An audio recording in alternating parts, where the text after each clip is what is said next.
Welcome to Spiritual Insurgency. I'm Jason Lupo, sitting here with my co-host today, just a guy, Jim Miller. Hello, hello. And today we're talking about emergency response and how it's changed over the last decade. And you would think that with a decade's worth of technological advances and everything getting smarter and the introduction of AI, that we would see some sort of drastic improvement in emergency response time and emergency services. But throughout the country, it's getting worse. It seems like there's less people doing it. Look, I'm one of the people that was disappointed that, like, Back to the Future didn't have with hover cars. I thought we'd have like hover ambulances, flying fire trucks and stuff just zipping through, and they're like spraying the building and going, "Oh, it's on the 32nd floor, no problem." And then like grab people with some weird ladders and some like hovering stretchers and stuff. Yeah, I don't know, man. We've had flying cars since like what, in the 60s, so I'm still waiting. But it's just pretty subpar. I mean, has the ambulance really changed or the fire truck? Not really. Cop cars, is there any real difference with them now? Well, many municipalities are moving to electric fire trucks, which I'll tell you that the last thing that I want in my city is an Near a electric fire truck. Lithium. Well, not only near a fire, but the fact that, like, what happens when the battery dies? I don't know. Not to mention, so many fire trucks are going like across country, right? Like Colorado sends, fire departments send their trucks. Yeah, when there's a big California. emergency, yeah. Like, hey guys, sorry, we're gonna be a little late because we have to charge up the battery every, 400 miles. I'm just imagining there's two dudes on a seesaw charging it up on the side of the road, just going. I don't know. It's when I was a kid, I remember, like, if you called like a fire, there's something burning or a fire or somebody's hurt, you'd call, and I mean, there'd be snip, snap, crackle, pump. There'd be a fire truck, an ambulance there, people shoving other people out of the way, tape up, freaking grabbing people, patching them up, blah, blah, blah. A cop would show up with them too if there was some kind of, incident of violence or something with it. It used to be pretty quick, it seemed like. It's like the news. The news, if there was a crime, used to give you like a description of a dude. They'd be like, yeah, he's out there with his haircut and wearing freaking Crocs and got a button-up shirt, and he's out there looking angry-faced. He's out there, just some white dude looking up grumpy with a pirate on his arm. Now they're like, hey, there's some crime happening. Somebody did it. No description, no nothing. Be careful out there. You're like, oh, I was already being careful. Good thing I was already being careful. Well, and there's so much crime. I mean, it's gotten to the point where it's like it's happening so often that I think that we are short in our police force and we're short in our emergency response. But at the same time, like, we have if you want to go into medical service, it's going to cost you thousands of dollars to get trained. I mean, like, I don't know how anybody can really look at college education right now and go like, yeah, that's what I want to do. Yeah, no, I can see that. I don't know. There was a weird thing going on in front of my house at like 3 a.m.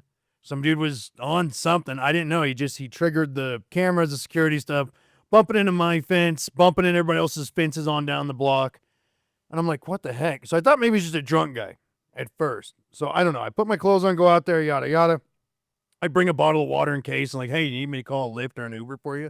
Because I look grumbly, but I'm actually kind of helpful and a decent human being. And he's like, oh, if I don't stop walking, I'm going to die. And he's all like, it's cold outside. This dude's dripping with sweat, all weird walking. I'm like, do you need an ambulance? He's like, yeah. So I call for a 911 for an ambulance. And I'm like, hey, there's a guy right here, this spot, the yada, yada. Here's where he's going. He's dressed like this. He's being real weird. He's on something, said he needed an ambulance. I'm calling you guys. They'd go, oh, we need your info. We need this and that. I was like, look, I'm not participating like that. Well, we need your info. I was like, I just gave you the description. The person said he needs an ambulance. I'm being a good citizen and a good steward of my community because someone said they need an ambulance. I'm calling, send an ambulance. They're so concerned with my info and everything. I'm like, no, I'm good. I don't know if that's a byproduct of swatting or whatever, where people were just calling stuff. So I'm like, look, just send an ambulance for the guy. See you later. Good luck. That it's your job for sending an ambulance. I don't know. I can't do no more than I've done. I hang up. They call me back. And I'm like, you needed my info, but you have it all? What are you? Yeah. Did you send an ambulance for this guy? Yeah. I mean, that's the amount of times that I've seen the response time be so horrific or the calls be so horrific. Man, I have this story I tell all the time. I took a biology field, my taught biology, my class on a field trip down to a local lake, and one of my students finds a gun that's washed up on the shore. Okay. And I was like, okay, show me where it is. Where is it? Student took me to it, and I go, nobody's touched it, right? No, no. All right, so I call the non-emergency line. Okay. I'm sitting on hold for 20 minutes. Right. Actually, I don't think I lasted that long. I think I was like 7 minutes. I was like, screw that, and I called 911. So I get the operator on the phone, and I explain the situation. She goes, well, we'll send an officer out, but, they're all out on route. I said, no, I don't think you understand. I have kids that I have to get back to their parents. It's the end of the school day, Yeah. and we don't have time to wait. So either I will just leave, and I'll explain to your officer over the phone where the gun is, or you can send an officer down here right now. And she argued with me for like 3 minutes. And I was like, I will leave. I was like, the gun is at this part of the lake. If you want me to wait here, you better get an officer here. Right. Okay, I'll send one right away. I'm like, yeah, dang right you will. I'm like, what do you want me to do? You want me to just like leave my class sitting here while you want me to call their parents, be like, hey, pick them up from the park because, they're being good citizens and reporting a gun they found. That's the thing. I've been at my garage working till 3 or 4 in the morning because you have to get stuff done. It's snowing. I'm like, okay, I'm going to get everything done a couple years ago. Some meth head just goes barging into the shop and walking through everything. And, hey, Jews, and I'm like, what the hell? Who are you? Get out of here. Hey, you need to let me. I was like, no, I don't. I'm not going to sugarcoat it. I had my stuff with me to keep me safe and protected and escorted out. And I'm on the phone with the 911. Oh, they say they're there. I'm out standing in the snow for probably 10, 15 minutes. I'm like, nobody's here. I don't know what I'm supposed to do, what you want me to do without me getting in trouble. Because somehow you'll get in trouble doing the right thing nowadays, too. Nothing. Oh, they're there. I was like, look, you just kick rocks, piss off there, meth head. You don't ever come back here again. Stay away from my property and stuff. Don't barge in here. Don't be grabbing stuff ever. Just go. Go. I got work to do. Walked him down the block out of the way and it was like, go, mush, be gone. And that was the best I could do. There was no fuzz there. Oh, they say they're there. Nobody is there. It's me standing in the middle of the snow by myself in the dark. So yeah, and then when you do take matters into your own hands because we don't have a system that is responsive enough, then you find yourself in a ton of legal trouble. And mind you, this isn't anything against the people that work in these fields. That work as fire departments, medical people, firefighters, police officers, operators and stuff. I mean, they're only getting shown what to do and how to do things, and they're probably reading off a sheet half the time with the thing, better do it this way so we don't get sued, because the sue-happy world of nonsense when you're like, look, dude, I need assistance or direction. That's all I need, or somebody here that this is their profession without me contaminating or screwing something up or getting in trouble or making a really crappy situation crappier. Just help me out just a little bit. I don't need a lot. I'm not completely stupid. I can read and count. I know my colors. Just send someone to help me out. Yeah, and it's gotten to a point, though, like legitimately, if you're listening on to the show, where we have to become more self-sufficient. I think that is ultimately, at the end of the day, the message here is that, yeah, the response times are getting worse. And so if you don't know basic first aid, if you don't know CPR, if you don't have fire extinguishers in your house. This isn't really a bad thing, though, either. Yeah. It's better to check or have something to do and nothing be wrong than not have what you need and not check and everything be wrong. So it's really not bad. And if you look at crime, there is a consistency with crime. Doesn't matter. Rapists, robbers, traffickers, thieves, breaking and entering, drug dealers, everything. What do they all say? There's one thing they all say and they all do. Hey, I was in a neighborhood. Nobody asked me that I didn't belong in, and nobody asked me what I was doing there. Nobody even seen if I was broke down or anything. Because a lot of times I just approach it as like, do you need directions? Are you lost? Are you broke down? I can help you probably patch up your stuff or call a tow truck because I got friends with tow trucks. That kind of stuff. Or I can help you air up your tire. I can give you directions. I've been here forever. So I always approach it like that. But that is a consistent thing with all criminal activity. I was in a neighborhood I didn't belong in. And nobody said nothing to me about being there. Nobody even asked me how I was doing or approached me or talked to me. Yeah, it's like the Home Alone You know, where they're knocking on the doors, trying to figure out when people are going to be gone for vacation. Yeah, as a You security know, company, as a security company. we're just here for your safety.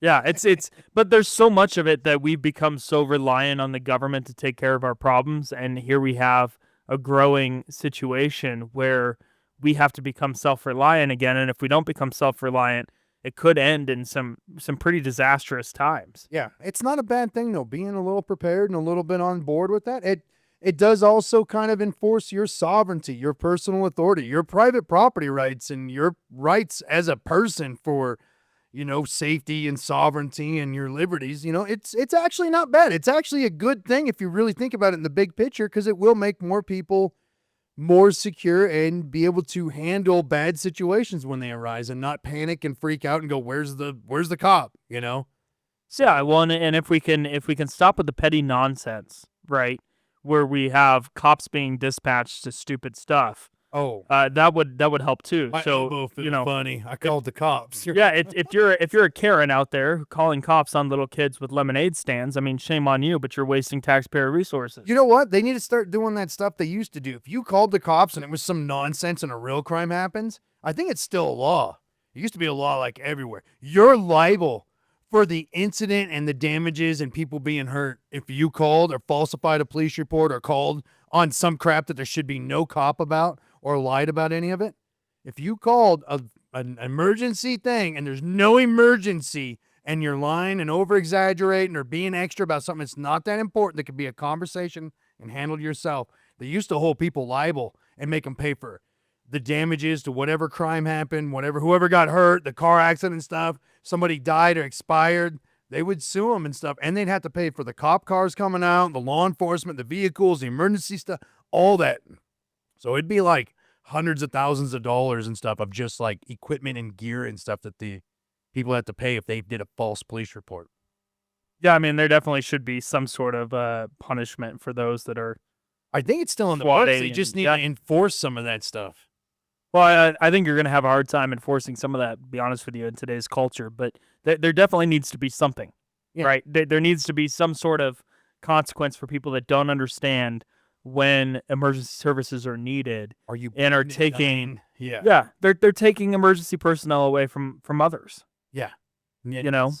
And it's not like something, I'm not talking about like a little kid that called and go, my dad said that calling 911 is a good thing if I need help. And it's a little kid calls and goes, I don't know this math problem. It's not some innocent misunderstanding from a little kid thing I'm talking about. I'm talking about like grown adults that are just idiots. Yeah, absolute idiots. I love those videos, especially the ones where the emergency personnel who are probably not overloaded at the time actually sit there and talk with the kid, Yeah. you know? Times 5 is 10, because if you have 5 fingers on one hand and the other 5 fingers, put them together. Oh, it is 10. Thank you. Told my dad that you guys did help me, Or the cop that shows up with the chicken nuggets for the kid. See that video? Yeah. I love those videos. it's It's not- so human. It's like you see that our culture still has this like fun human Innocence side of thing. of- Yeah. Things and misunderstanding and just being an innocent kid going, oh, that would help. Let me Yeah. for help. I love it. Like I love when, I know these are probably in podunk towns where the cops don't have a whole lot to do. I remember I got into a altercation with a guy in Mission Viejo. It was like a Thursday night, and it wasn't really an altercation. There was no punches thrown at him. He hit my car, refused to give me insurance information. He was drunk off his butt. Went back inside the house, and I called the cops. I'm like, hey, this guy hit my car. He's obviously drunk. They came with like 9 cop cars, and they're like walking around the house with flashlights, like looking inside the windows before they knocked on the door. I'm like, is this the best thing that you have going on tonight in Mission Viejo, California? Like, seriously, like this is all you have to do? I had a license plate missing off a car that I got ceramic coated, one of my cars from Japan. It wasn't that long ago. They had sent like 3 cops over to me, and I was like, what the? Your plate's missing. Da, da, da, da, da. And I'm like, yeah. They probably thought you stole it. I mean, they looked at you. It seems like a me issue, not a you problem. You can look up that I own this car. Here's the insurance for it. And oh, where's the VIN? I'm like, I have to open up this car because it's a Japanese car. So they put some stuff in different spots, and I'm like, let me open the hood and I'll show you. The part of it's here, the other part's here, yada, yada. Here's the paperwork and the insurance, and here's the registration. I have all the, oh, well, I was like, well, look, there's some meth heads obviously just stole some stuff from the Lowe's. I mean, maybe that's a thing better than me having to go pay the $10 or $8, whatever it is, for replacement stolen license plates. No. We need more cops here. I was like, can you please stop bleeding on my car? It just got ceramic coated, and now you're screwing up the coating too. Yeah, they ticketed like 1,000 people for expired tags just the other week in one day. And it's like you wasted all of those cop resources on ticketing people for expired tags. That's like the thing of like, hey, look, people are at work and their parking meter's expired. Let's get them, because if we keep the working people paying nickels and dimes, they're going to love the sense of community that we do with the law enforcement part of it. Because that's a part too where it's like, no wonder people don't want to be cops. Yeah, I don't want to defund. I don't want to defund the police. I want to defund just the traffic cops. Just the nonsense of it. Look, we have meter maids like here. And I'm like, well, put some beat cops, because I'm tired of dealing with meth heads when I go downtown. I don't want to get in a fight with a person when I'm trying to get the kids to walk out to go get freaking nuggets. All right, this is stupid. I paid for the road. I got to pay for a parking meter. Then I get a parking ticket on the way back out too. And I'm like, wow, that's cool. I like this. This is super fun. And it's like Sunday in the evening. Super fun times. No, it's dumb. It's all dumb. Look, as far as I'm concerned with like the law enforcement aspect of it, you should have to live where you patrol. You should be part of the community and the neighbors, because then you'll care about it more. And it's self-policing, because you're not going to trip out and be extra on power trip, because your neighbors will be pissed. They'll either punch you or probably report you, because they'll be like, dude, you don't act like that. It's a community. And then on the other end of it, you think about it. Look, if Jason Lupo's pulling me over, or Aaron, who's not here, let's bring up Aaron because I like Aaron. You know, but if Aaron was here, and Aaron's the cop in my town or city I live in, and he pulls me over, I'll be like, what's going on here? Hey, you match the description, your vehicle does, I didn't do anything, dude. Well, can I go after work? Can I call my boss? Can I call the next person for this next contract job I got to do? Can I call my client? Do I have to go now? Can I park my car off the road instead of it being towed? You know, you got that dialogue they always brag about. We need dialogue. I was like, well, be a person. Bring the humanity, the sense of community back with this stuff.